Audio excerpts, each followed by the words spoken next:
Yun, Ah, kumusta? Kumusta mga kaigsuonan, mga kababayan 'no? Labi na yung mga Bisaya natong kauban. Dugay-dugay ano, pinakauwahi kong, pagba-vlog is, I think, April 8. So, ano na ngayon, April 22 na 'no? So, 23 na diyan sa Pilipinas, 22 dito sa kinalalagyan ko. So, kumusta 'no? Kumusta mong tanan? Hmm, medyo sa totoo lang ano, kahit gusto kong, kayo, kinukumusta ko na sana nasa mabuti kayong kalagayan 'no, yung mga nasa Katagalugan sa Luzon, that's what I mean, lalo na kung Tagalog ang sinasabi ko. Pero sa Kabisayaan 'no, ah, 'pag nangumusta ako sa inyo, gusto na ako unta maayo mo 'no, na wa mo'y problema. So ako, ah, medyo nahirapan talaga ako ngayon 'no. Hindi tulad dati na maluwag kasi yung trabaho ko dati. So, hirap ako ngayon mag-ano, po-post, magba-vlog 'no, kasi parang naaano ako sa oras ko, yung trabaho ko. Kakaiba yung schedule ko kasi. Minsan bigla na lang tatawag yung, nangangailangan ng serbisyo ko bilang, caregiver. So, mga biglaan, hindi ko mai-schedule yung aking ba-vlog. Hindi tulad dati, almost 8 months ago 'no, na palagi akong panggabi at permis doon sa mga araw na kunyari 4 times a week. So, alam ko na 'no, kaya kong i-schedule din yung aking pagba-vlog. Iba ngayon kasi nawala na yun. Iba ngayon kasi parang ang nangyayari, ah, kung sa Bisaya inaagad na ako kung unsay tawag sa ako sa akong, bantayan 'no. So, kung sa Tagalog, kung kailan ako tawagin, so pabigla-bigla minsan akala ko may pasok ako, minsan yun pala wala. So, mahirap namang, mag-iisip ako ng pagba-vlog kunyari itong araw na 'to o kaya bukas tapos bigla akong tawagan. So, pasensya na talaga 'no, pasensya na yung mga subscriber natin na hindi pa rin bumibitaw 'no. Ah, yung mga nakikipanood sa atin 'no, maraming salamat pa rin sa inyo. Kung inaabangan niyo ako, maraming salamat ano.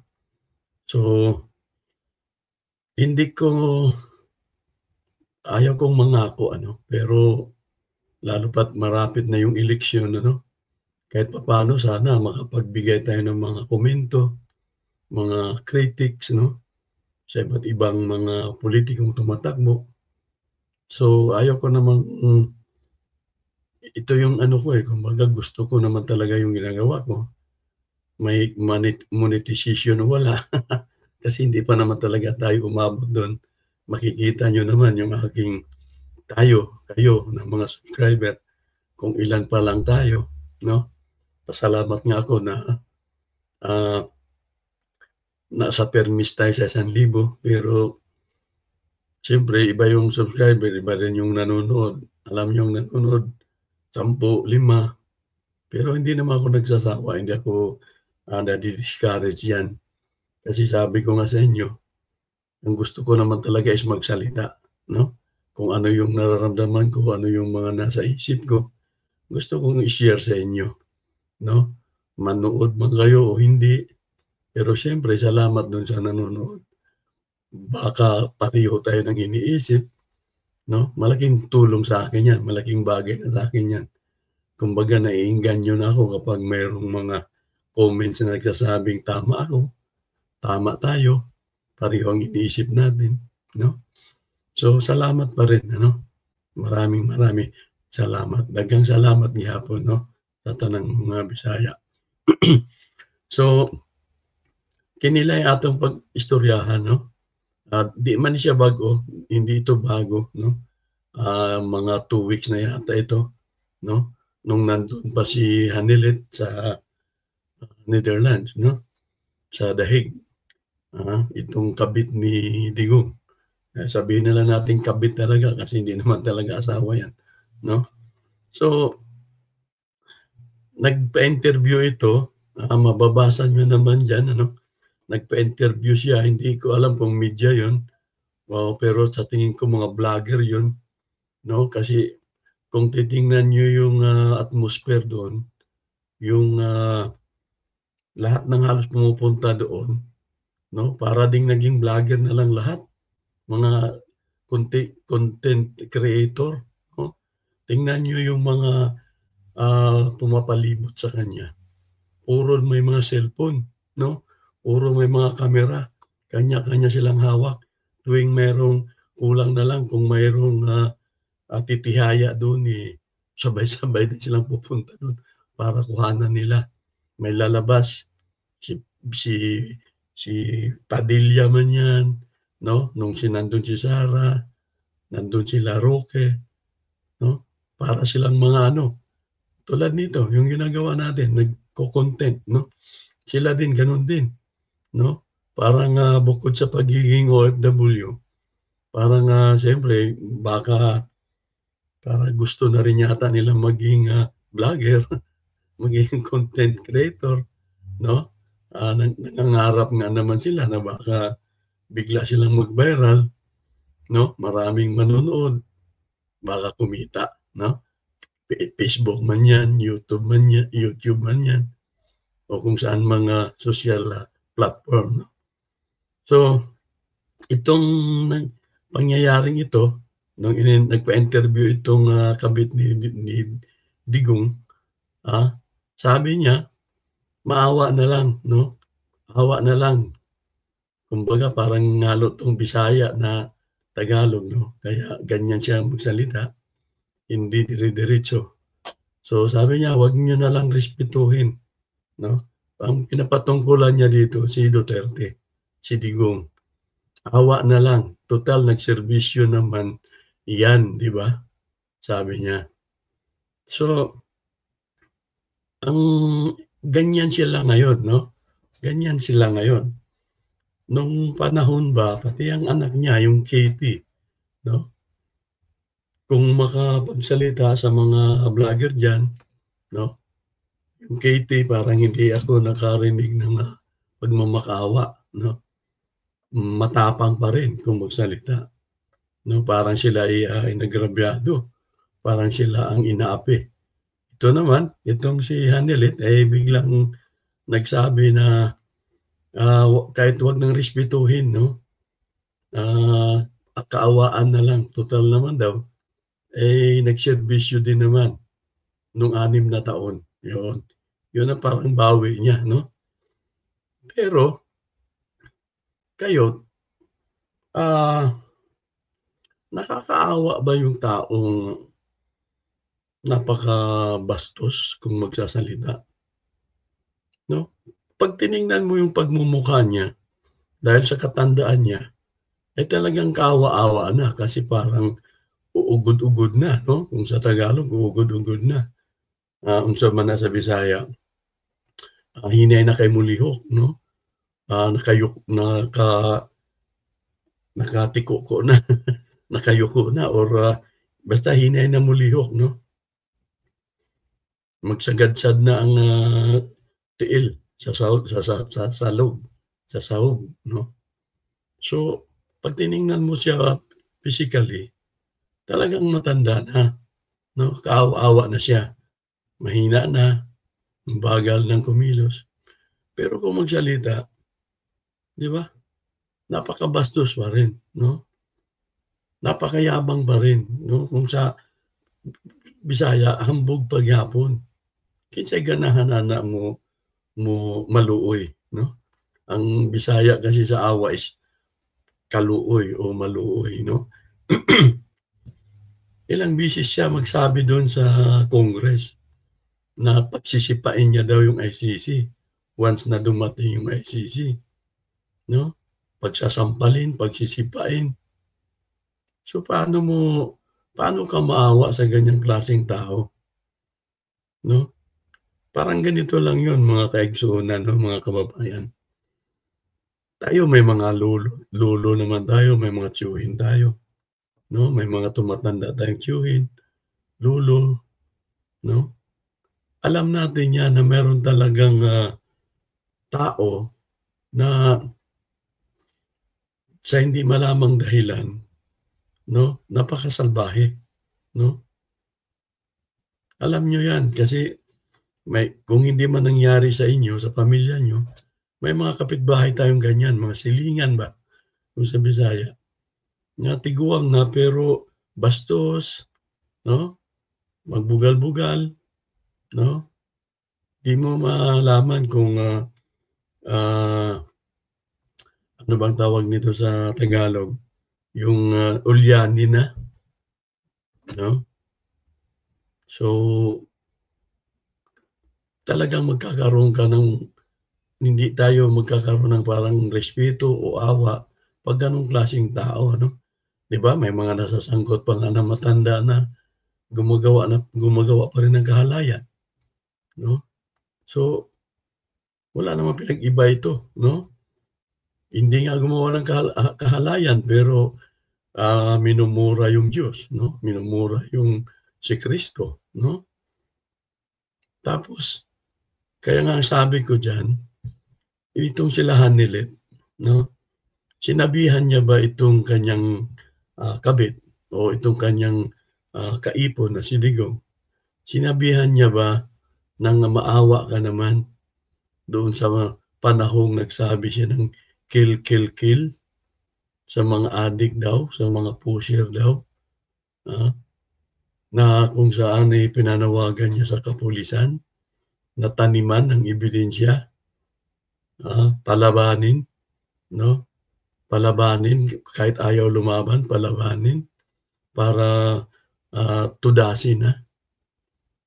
'Yun ang tanong diyan, 'no? Sinabihan niya ba yung kanyang asawa, itong si Digong, ang iyang bana, iya bang gistoryahan nga maluoy maluoy pug ka diha sa mga tao, 'no? Maawa ka naman, 'no? Yung nung dinala niya na yung AGK mula sa framework ng Davao Style, nung dinala niya na sa, buong Pilipinas, 'no, yung Davao Mood, Davao, Style ba yun o kung ano mang tawag nila dun, 'no? Mula sa dating sa siyudad lang ng Davao, ginawa niya nila sa buong Pilipinas. Katuwang na nga yan sila Bato, 'no? Si Bongo, 'no? Si Garma, yung Leonardo at kung sino pang iba dun. Na alam niyo yan kasi naimbestigahan na yan sa Kongreso.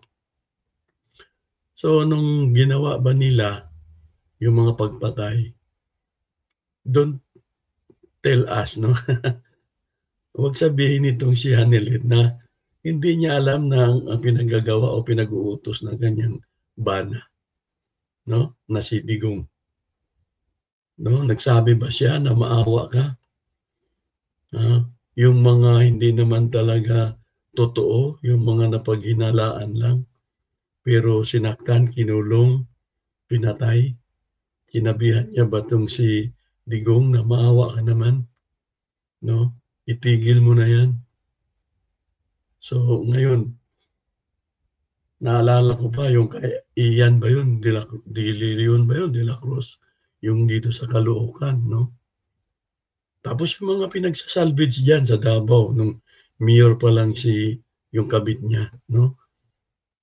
Di parang ano bang tawag niyan, yang bana-bana, 'no? Yung pinagsa-salvage diyan sa Davao. Hindi naman mga big time yun. Kadalasan dun mga snatcher, hold-upper. So kahit na may krimen yun, wala namang karapatan ng sino mang mayor diyan na patayin sila. 'Di ba dapat ikinulong lang, 'no? Pero pinagpapatay yung mga hold-upper diyan, mga snatcher diyan.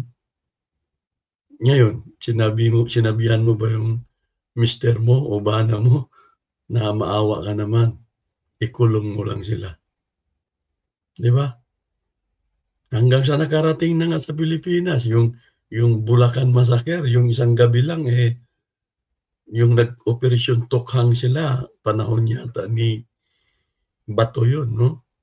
Parang more or less 30 katao, sabay-sabay naman namatay sa Bulacan.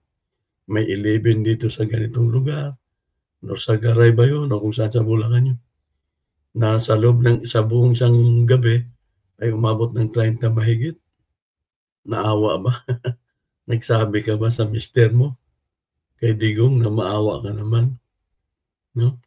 Yung ano, naalala ko yung, aktivista, yung mga nahuhuling makakaliwa, o sabihin na lang nating NPA daw, 'no, kahit hindi pa napatunayan. Anong sabi niya? Barilin daw sa ari, yung mga babaeng, rebelde. Tingnan mo, nasa media 'yan sa radyo or sa TV, nagsabi siya ng gano'n. Sinabihan mo ba siya na, "Wag naman, maawa ka naman, may pinaglalaban lang 'yan sila." 'No? So ang daming mga pangyayari noon sa loob ng 6 na taon niyang presidente, tapos ilang taon siyang mayor diyan sa Davao. Sinabihan mo ba siya na maawa ka naman, wag mong ganunin ang tao? Kaya hindi itong pagmamakaawa 'no, paghingi ni Hanilit ng awa ay,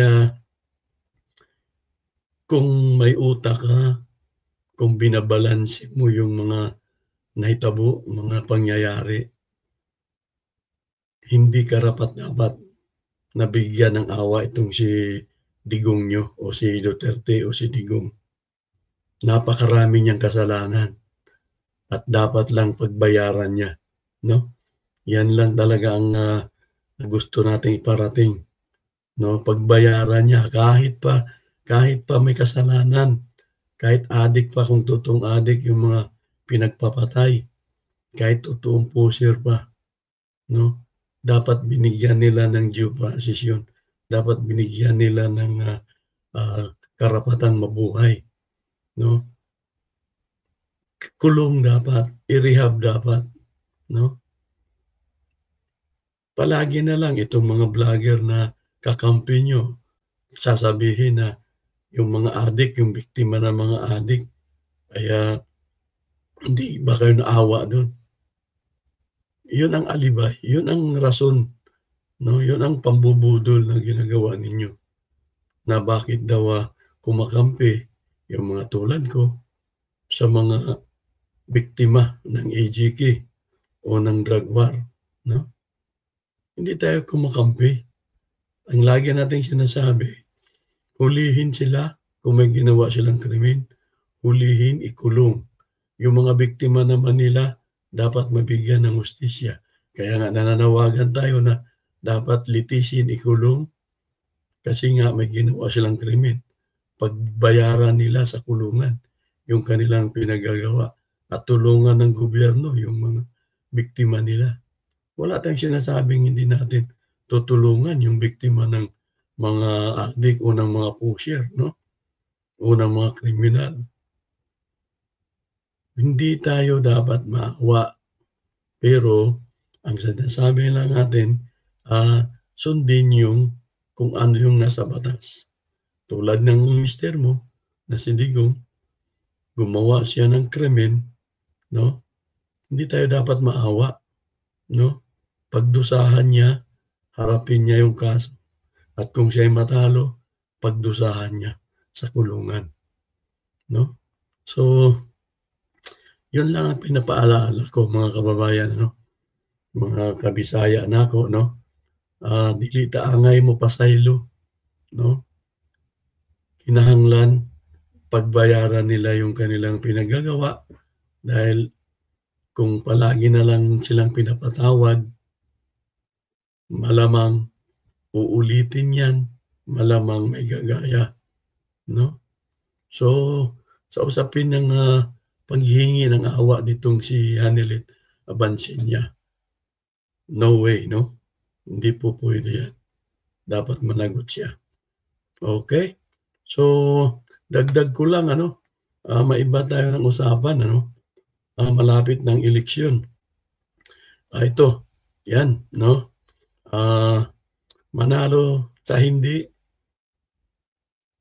ang inyong lingkod, kahit nung ako'y bumuboto, no? Talagang hindi ko kinakahiya, no? Hindi man lamang sa survey, hindi man nangunguna sa survey, hindi man sikat, pero basta't pinaniniwalaan ko ang kanilang mga pagkatao, ang kanilang mga pinagagawa, no? May mga patunay na, may mga resibo na sila ay hindi man politiko, ay tumutulong na, nagsasalita na sa iba't ibang aspeto ng pangangailangan ng tao, tulad ng sahod, lupa, pabahay, iba't ibang issue, kuryente, tubig, no? Itong mga ito, no? Galing kasi ako sa labor sector, dati akong factory worker din nung kabataan ko. Kaya talagang 'pag mga labor leader, believe ako diyan, no? So, sana tulungan niyo ito, no? Itong si Leudy de Guzman, yung nasa kaliwa ng inyong telebisyon o ng inyong screen, tsaka si Locke Espiritu, no? Hindi ko alam kung anong number si Leudy de Guzman, pero si Locke Espiritu, ayan, no? Number 25, no? Sa baluta, no? So, bilang dati rin akong trabahador, dati akong factory worker, suportado ko yan sila, kahit yan sila Teddy Casino, no? Sila, sino to? Mayroon pang ibang mga labor leader na tumatakbo, no? Siyempre, nandiyan na, hindi ko maano kung tamang spelling ko kay Heidi, yung dating ako, secretary, kung ano man tawag doon, dati siyang nasa KUA, no? Tsaka si Kiko, no? Kahit na politiko yan, matagal na politiko, talaga namang may resibo kung anong pinagagawa. Ni katiting na korupsyon, wala kayong narinig diyan. Si Bam, siyempre, wala ka ring marinig na korupsyon na kung ano man diyan. Compare. I-compare mo yan sa mga kahit ano, mga rebelya, mga lapid. Napakaraming anomalya at issue sa kanila. Compare mo diyan kina Kiko at Bam. At siyempre, itong mga leader mong gagawa, hindi yan mga politikong kumbaga, ngayon pa lang natin gustong pilitin o gustong subukan na masama sila, mapasok sila, no? Hindi pa ba tayo nagsawa, no? Hindi pa ba kayo nagsawa sa mga nandiyan ngayon? Soto, Lacson, Villar, Padilla, Bongo, Bato. Kailan ba nila pinag-uusapan yung sahod niyo, no? Kailan ba nila pinag-usapan yung problema niyo sa pabahay, problema niyo sa palupa, problema ng tawag nito, land grabbing, problema ng mga magsasaka. Itong mga to, yan, si Leudy at itong, kahit yan, sila Teddy Casino, no? Sila Locke Espiritu. Wala pa sa Kongreso yan, wala pa sa Senado yan, pero lagi na yan makikita mo sa mga rally. Pinaglalaban yung ating mga kahilingan, yung ating mga interes. Ang interes naman natin palagi is yung kahirapan, makaahon tayo sa kahirapan, yung kagutuman, maalis tayo sa kagutuman, maalis tayo sa pagsasamantala, no? Yung halos wala tayong matinong bahay, wala tayong maayos na serbisyong medikal na nakukuha, 'no? Yung sahod natin is nananatiling mababa, 'no? 'Yan lagi naman ang interes natin, eh, 'no? Makaahon tayo sa hirap, mapaeskuwela natin yung mga anak natin, 'no? Mapapagamot natin ang ating mga sarili, ang ating mga pamilya. Yun lagi ang interes natin. Pero yung mga nakaupo, 'no?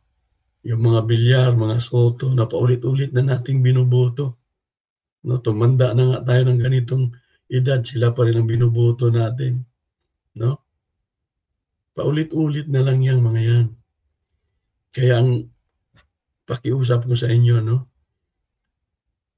subukan natin ang mga lider manggagawa. Subukan natin ang mga bagong, mukha sa pulitika, 'no? Hindi sila bago sa pakikipaglaban kasi matatagal na silang nasa kalsada. Matagal na natin silang kakampi, 'no? Sinisiraan nga lang sila ng mga politiko at ng ibang mga grupo dahil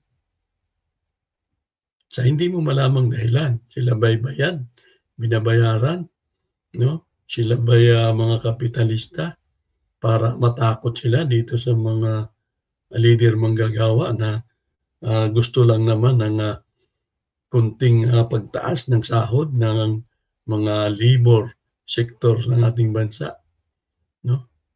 So, try natin, 'no? Subukan natin, manalo o matalo. Ako gano'n ako. Tulad tulad halimbawa nung nagdaang eleksyon, 'no,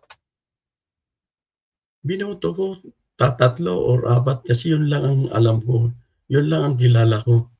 Hindi ako bumoboto dahil magaling o sikat siya, magaling siya magbudot, 'no, magaling siyang artista, hindi ako bumoboto ng gano'n, 'no. Ang binoboto ko yung may background, may ginagawa na, hindi pa man pulitiko, may ginagawa na.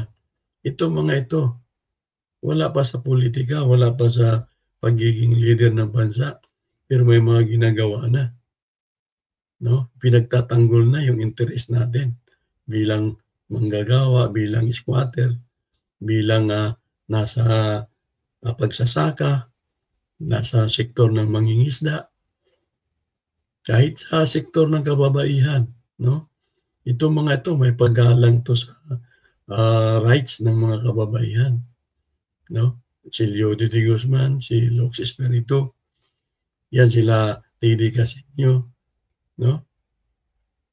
Mas magagaling pa ito 'pag pusta ayaw ko magsabing pustahan tayo, pero alam ko mas magagaling pa ito compare diyan sa mga nandiyan, compare sa naiboto nating silapid na ayaw ng umalis, na compare sa mga bilyar na gusto na ng mga malagay yung anak, 'no? 'Pag kinompare mo yang itong mga labor leader na ito sa kina Lacson, kina Soto, kina Villar, kina Revilla, kina Lapid, di napakagaling na mga 'yan, napakagaling na mga ito, kumpara sa mga gusto na naman ng iba na ibalik sila, yung mga Lacson, yung mga Soto.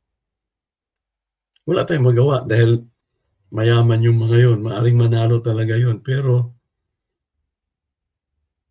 isubok, ipilit natin, 'no? Unahin natin ito bago sila, 'no? Kung 5 lang ang kilala niyo, 5 lang ang isulat, huwag niyong punuin. Hindi naman mababalewala kahit hindi kayo umabot ng dosing tao o dosing senador. Mas magaan sa loob na kapag, ibinoto mo lang 5, 3, 4, matalo ka man 'pag nagkakaalaman tulad nung pagboto. Ito bibigyan ko ng halimbawa, yung pagboto ng tao kay Robin Padilla, 'di ba? Proud na proud yung iba dahil, "Oh, sikat. Oh, nakakuha ng napakaraming boto na halos nag-number 1 sa Senado." Oh, proud na proud ang mga ibang mga Pilipino sa pagboto ng sikat. Pero balikan natin after 3 years, after kung 4 years na nandiyan na sila, anong pinaggagawa nila? Yan, nakaka-proud ba? Nakaka-proud ba yung gano'n na ang ibinoto mo, nagsusuklay lang ng bigote sa Senado? Na ang binoto mo ay natutulog lang sa Kongreso? Na ang ibinoto mo, wala man lang ginawang, batas kahit ang trabaho niya ay pagsagawa ng batas? Nakakahiya, 'no? Kaya ako, kapag binoto ko isang tao, kahit matalo pa siya, proud pa rin ako kasi alam ko kung nanalo itong binoto ko, magseserbisyo talaga para sa akin, para sa atin. Diyan tayo magkakaiba at yan ang gusto kong ipaliwanag sa inyo na sana mabago na yung kaisipan natin sa pagboto.